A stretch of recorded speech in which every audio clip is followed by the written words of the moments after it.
Hello everyone, welcome back to my YouTube channel. I hope आप सभी अच्छे होंगे। तो आज हम आपको वुमेन पैंट प्लाज़ो की कटिंग सिखाएंगे। मैं आपको बहुत ही इजी मेथड के साथ वुमेन पैंट प्लाज़ो की कटिंग बताऊंगी। तो आई होप कि ये मेरा वीडियो आपके लिए बहुत ही हेल्पफुल होगा। अगर ये मेरा वीडियो आपके लिए हेल्पफुल हो तो प्लीज़ मेरे चैनल को लाइक करें, शेयर करें, कमेंट करें और सब्सक्राइब करें। अगर आपको इस वीडियो से रिलेटेड कोई भी डाउट हो तो मुझे कमेंट करें। तो आइए हम प्लाज़ो की कटिंग करते हैं। पैंट प्लाज़ो के बनाने के लिए मैंने 2.25 मीटर कपड़ा लिया है। अब इस कपड़े को हम पूरी अच्छी तरह से खोल लेंगे। अब हम अपने कपड़े की उल्टी और सीधी साइड को चेक करेंगे। तो ये मेरे कपड़े की उल्टी साइड है, तो मैं इस कपड़े की उल्टी साइड को जो बाहर की तरफ फोल्ड करूँगी, क्योंकि हम हमेशा वो कपड़े की उल्टी साइड पर ही निशान लगाते हैं। तो मैंने कपड़े की उल्टी साइड को बाहर की तरफ ले लिया है और इस कपड़े को अच्छी तरह से डबल फोल्ड कर लिया है। और जो किनारी है, जो ओपन साइड है, वो मैंने मेरी तरफ रखा है और जो मतलब बंद साइड है वो दूसरी तरफ रखा है। तो मैंने इस कपड़े को डबल फोल्ड कर लिया है। अब मैं इस कपड़े की जो किनारी की कटिंग करूँगी, क्योंकि कपड़े की किनारी जो वो हमेशा सिकुड़ती है। कपड़े की किनारी अगर हम हमारे प्लाज़ो में कट करेंगे तो हमारा प्लाज़ो भी सिकुड़ेगा। इसलिए हमें पैंट प्लाज़ो बनाने से पहले हमेशा कपड़े की किनारी को कट कर देना है। अब मैंने इस कपड़े की किनारी की कटिंग कर ली है। अब हम हमारे पैंट प्लाज़ो की जो साइड के मार्जिन का निशान होता है वो लगाएंगे। यह निशान बहुत इम्पोर्टेंट होता है। अगर हम ये निशान नहीं लगाते तो हमारे प्लाज़ो में लूजिंग नहीं रहती। हमारे प्लाज़ो में लूजिंग रखने के लिए हमें यह निशान लगाना बहुत ही ज़रूरी होता है। अब मैं इंच टेप की सहायता से हाफ इंच साइड में जो मार्जिन का निशान है वो लगाऊंगी। मैंने हाफ इंच पर निशान लगा लिए हैं। अब हम स्केल की सहायता से इन निशानों को मिला देंगे।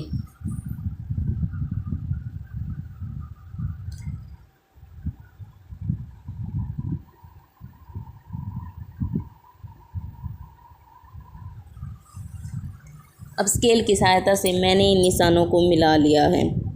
अब ये साइड का जो मार्जिन है प्लाज़ो का, वो निशान लगाने के बाद मैं 2 इंच बेल्ट का निशान लगाऊंगी। अगर आपका कपड़ा टेढ़ा मेढ़ा है तो आप उसकी कटिंग करके आप उस कपड़े को इक्वल कर लीजिए।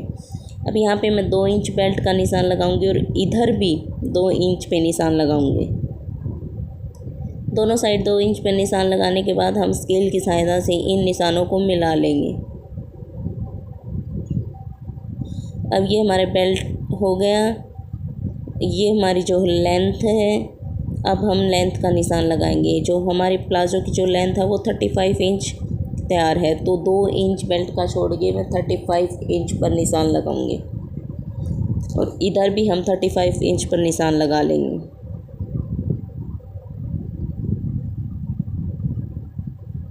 अब स्केल की सहायता से हम इन दोनों निशानों को मिला लेंगे।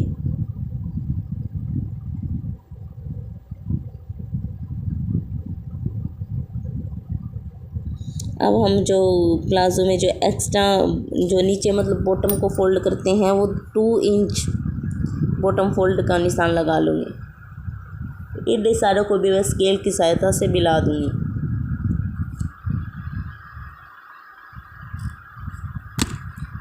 अब जो ये हमारा बेल्ट हो गया है, ये जो हमारे प्लाज़ो की वो लेंथ हो गई और ये जो बॉटम फोल्ड का निशान हो गया है। यहाँ जितने हम बॉटम फोल्ड करते हैं, मैंने यहाँ पर 2 इंच लिया, आप 3 इंच भी ले सकते हैं। जितना आपको बॉटम फोल्ड करनी है उतना ले सकते हैं। अब हम हमारी हिप का निशान लगाएंगे। हिप जो कमर का निशान है वो हमेशा हिप के अकॉर्डिंग लगाया जाता है। हमारी 40 है तो 40 का हाफ करेंगे, 4th पार्ट करेंगे तो 10 इंच हो जाएगा और प्लस में 2 इंच लूजिंग के लिए। तो अब मैं यहाँ पे 12 इंच पे निशान लगा लूँगी। अब 12 इंच पे ही हम नीचे निशान लगाएंगे और 12 इंच पर हम यहाँ निशान लगाएंगे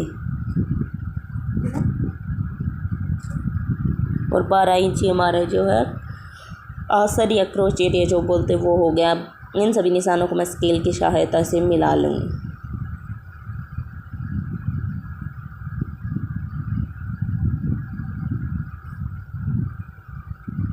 अब ये सभी निशान हमने लगा लिए हैं। अब हम हमारे क्रोच एरिया का निशान लगाएंगे। तो हमारे क्रोच एरिया में हम 2 इंच का निशान लगाएंगे। अब मैं इंची टेप से 1 इंच यहाँ पर सेंटर में निशान लगा लूँगी और अपने क्रोच एरिया को सेफ दे दूँगी। अब हमने अपने क्रोच एरिया को जो सेफ दे दी है, अब हम यहाँ से सेंटर या मिड पॉइंट निकालेंगे। अब हमारा ये टोटल है 12 इंच, तो हमारा जो मिड पॉइंट हुआ वो 6 इंच हुआ। इधर भी हमारा 6 इंच है और अब हम नीचे भी 6 इंच पर ही निशान लगा लेंगे।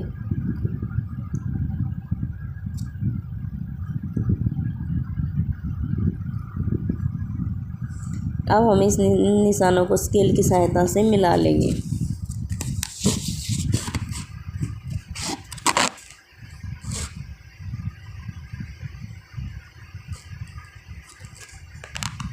अब जो है हम अपनी जो बॉटम है उसका निशान लगाएंगे। तो हमारी बॉटम रेडी बॉटम है 6 इंच, तो 3 इंच इधर और 3 इंच उधर हम जो बॉटम का निशान लगाएंगे।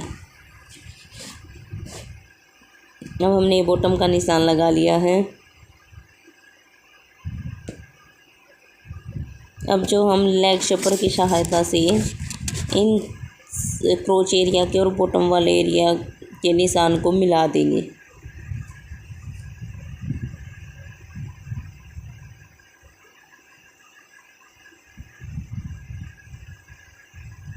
अब हम लेग शेपर को पलट देंगे और इधर भी निशान लगा लेंगे।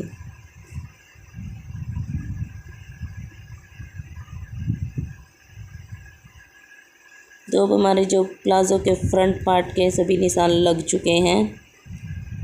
अब हम हमारे जो फ्रंट प्लाज़ो के फ्रंट पार्ट के जो निशान लगाए हैं उन सभी निशानों के ऊपर से इसकी कटिंग कर देंगे।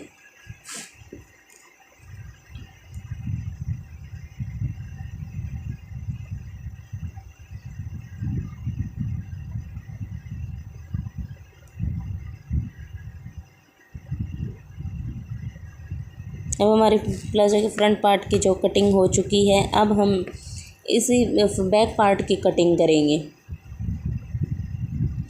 अब जो बचा हुआ कपड़ा हमने बैक पार्ट के कटिंग के लिए ले लिया और जैसे हमने फ्रंट पार्ट की कटिंग के लिए कपड़ा फ़ोल्ड किया था, वैसे ही हम हमारे जो बैक पार्ट की कटिंग के लिए कपड़ा फ़ोल्ड कर लेंगे। और इसमें जो एक्स्ट्रा कपड़ा था वो हमने निकाल लिया है और इस कपड़े की हमने कन्नी को भी निकाल दिया है। कन्नी की जो किनारे की हमने जो कटिंग कर ली है। अब मैं 2 इंच ऊपर एक्स्ट्रा मार्जिन रखते हुए एक्स्ट्रा कपड़ा रख लिया हमने।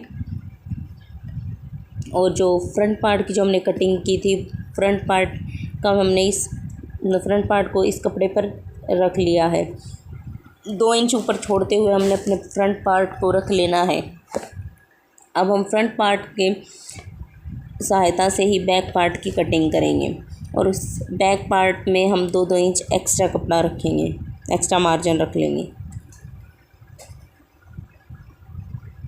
अब यहाँ पे हमने 2 इंच एक्स्ट्रा ले लिया है।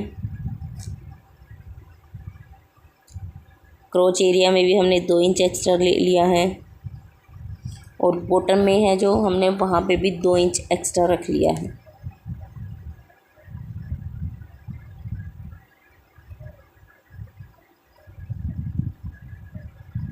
अब हम अपने क्रोच एरिया का निशान लगाएंगे।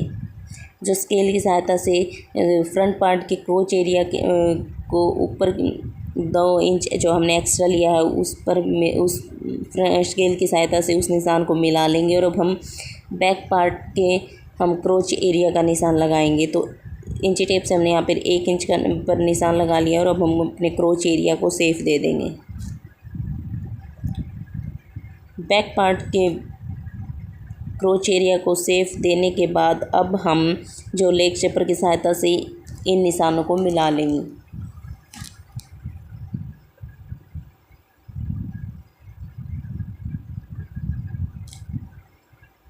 अब हमने इन निशानों को मिला लिया है। हमारे बैक पार्ट के भी निशान लग चुके हैं। अब जो ऊपर जो है हमने 2 इंच एक्स्ट्रा लिया था, जो क्योंकि जब हम बैठते हैं तो हमारा प्लाजो, अगर हम ये 2 इंच या 1.5 इंच एक्स्ट्रा नहीं लेते तो प्लाजो जो खिंचता है, और अगर ये 1 या 1.5 या 2 इंच एक्स्ट्रा मार्जिन लिया है तो हमारा प्लाजो जब हम बैठेंगे तो बिल्कुल भी नहीं सिकुड़ेगा।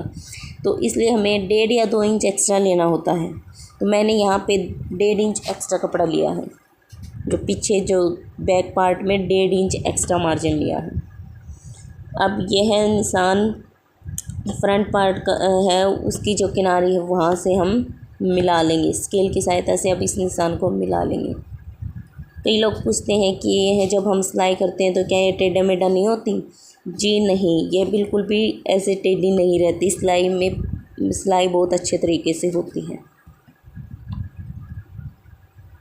तो अब हमारे जो बैक पार्ट के जो निशान लग के तैयार हो चुके हैं, अब हम इनकी कटिंग करेंगे।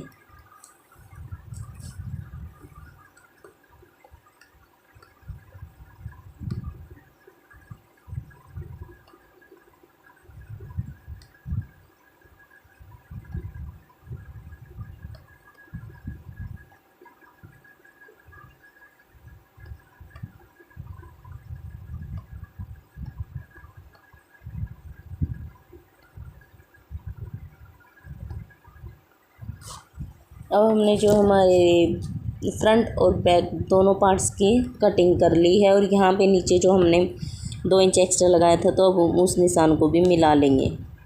स्केल की सहायता से हमने इस निशान को मिला दिया है, सीधा कर दिया है।